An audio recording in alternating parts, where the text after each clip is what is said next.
الرجیم بسم اللہ الرحمن الرحیم ان هذه امتکم امتا واحدہ وقال النبی صلی اللہ علیہ وسلم المسلم کجسد واحد صدق اللہ العظیم۔ پھر سیاست چھوڑ کر داخل حصار دی میں ہو، پھر سیاست چھوڑ کر داخل حصار دی میں ہو، ملک و دولت ہے فقط حفظ حرم کا ایک ثمر، ایک ہوں مسلم حرم کی پاسبانی کے لیے، نیل کے ساحل سے لے کر تاب خاک کاشغر۔ صدر محترم ذی وقار مہمان خصوصی اور معزز سامعین کرام، یہ بات روز روشن کی طرح آیا ہے کہ عالم اسلام کسی ایک خطہ میں محدود نہیں، بلکہ اس کے پرستار ہر بر اعظم میں زندگی بسر کرتے نظر آتے ہیں۔ بالخصوص بر اعظم ایشیا اور افریقہ میں مسلمانوں کی تعداد کروڑوں میں ہے، اور کم و بیش 55 ملکوں پر مسلمانوں کی آزاد اور خود مختار حکومتیں ہیں، جن میں توحید و رسالت کے پرستاروں کی تعداد 1.5 ارب نفوس سے بھی زائد ہے۔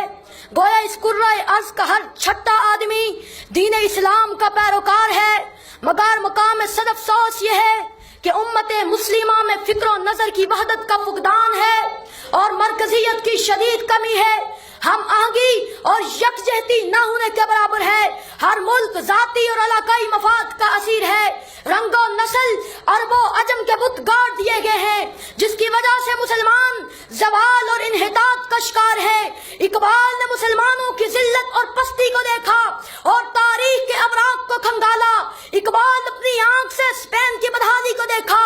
قرطبہ کو دیکھا، قرطبہ کی جامع مسجد کا گھوڑوں کا استبل بنا ہوا دیکھا، غرناطہ کو دیکھا تو تڑپ کر کہا غرناطہ بھی دیکھا میری آنکھ نے لیکن، غرناطہ بھی دیکھا میری آنکھ نے لیکن، تسکین مسافر نہ سفر میں نہ حضر میں، دیکھا بھی دکھایا بھی سنایا بھی سنا بھی،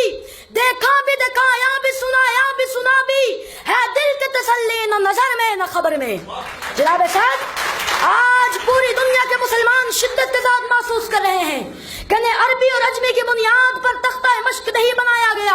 ان کے خلاف لسانی اور علاقائی بنیادوں پر جنگ نہیں کی جا رہی، بلکہ یہ ساری فوج کشیاں، یہ بحری بیڑے، یہ ڈیزی کٹر، یہ فاسفورس بموں کی برسات، یہ گوانتانامو بے اور ابو غریب جیل کی سزائیں صرف اور صرف اس لیے ہے کہ ہم مسلمان ہیں اور لا الہ الا اللہ پڑھنے والے ہیں۔ مسلمانوں کو غلام بنانے کے لیے یہ سب کچھ کیا جا رہا ہے، لیکن مسلمان مزاحمت کرتے ہوئے کہتے ہیں ہری ہے شاخ تمنا ابھی جلی تو نہیں، دبی ہے آگے جگر مگر بجھی تو نہیں، جفا کی تیغ سے گردن وفا شارہ کی کٹی ہے برسر میدان مگر جھکی تو نہیں۔ یاد صاحب،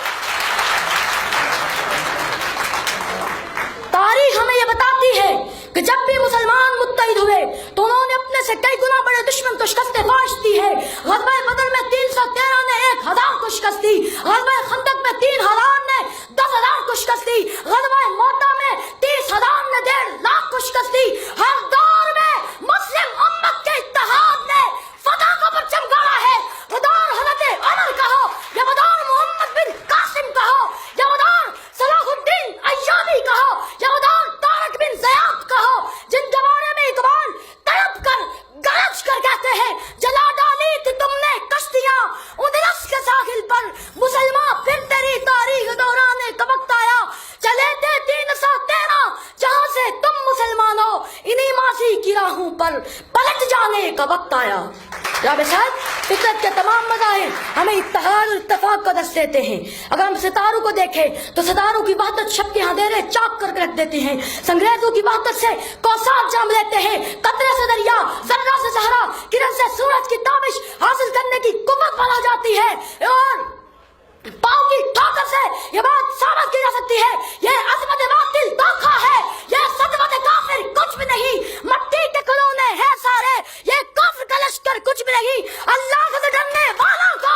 طاقت سے ڈرانا مشکل ہے، جب خوف خدا ہو دل میں اگر پھر کسرا و کیسر کچھ بھی نہیں، وما علینا الا البلاغ۔